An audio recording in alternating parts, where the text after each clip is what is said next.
ته چلمچي لاسونه پکې مینځه. دا څنګه ګپ شپي دی. ته وایې بوټی ځمکه کې راشین شوی دی. ته وایې بالښت چې ویده کېږي په بالښت په سر وږدي.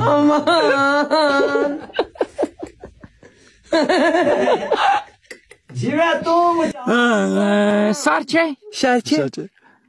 پنیر و آلوگان پکې مکس.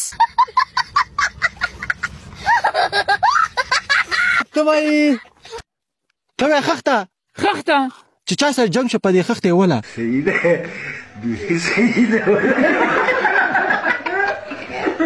ته وایې غرونه سره